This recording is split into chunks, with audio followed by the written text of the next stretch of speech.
there was a rich merchant who had 4 wives. He loved the 4th wife the most, and adorned her with rich robes and treated her to delicacies.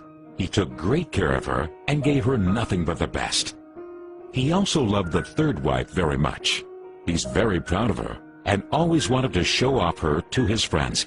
However, the merchant is always in great fear that she might run away with some other men. He too loved his 2nd wife. She is a very considerate person, always patient, and in fact is the merchant's confidant. Whenever the merchant faced some problems, he always turned to his 2nd wife, and she would always help him out and tide him through difficult times. Now the merchant's 1st wife is a very loyal partner, and has made great contributions in maintaining his wealth and business, as well as taking care of the household. However, the merchant did not love the 1st wife, and although she loved him deeply, he hardly took notice of her. One day, the merchant fell ill. Before long, he knew that he was going to die soon. He thought of his luxurious life and told himself, "Now I have 4 wives with me, but when I die, I'll be alone. How lonely I'll be."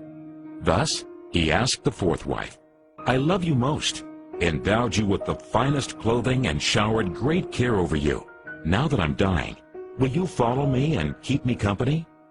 "No way," replied the 4th wife, and she walked away without another word. The answer cut like a sharp knife right into the merchant's heart. The sad merchant then asked the 3rd wife, "I have loved you so much for all of my life.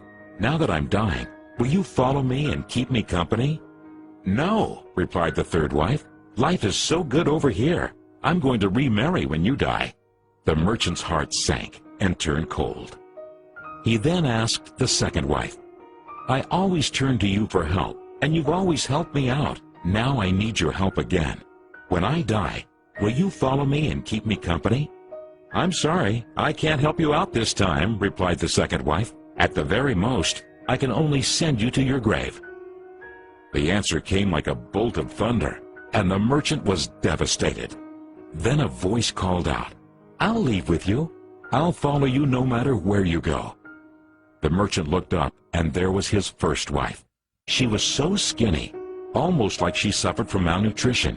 Greatly grieved, the merchant said, "I should have taken much better care of you while I could have." Actually, we all have 4 wives in our lives. The 4th wife is our body. No matter how much time and effort we lavish in making it look good, it'll leave us when we die. Our 3rd wife? Our possessions, status, and wealth. When we die, they all go to others. The 2nd wife is our family and friends. No matter how close they had been there for us when we're alive, the furthest they can stay by us is up to the grave. The 1st wife is in fact our soul, often neglected in our pursuit of material, wealth, and sensual pleasure. Guess what? It is actually the only thing that follows us wherever we go. Perhaps it's a good idea to cultivate and strengthen it now, rather than to wait until we're on our deathbed to lament.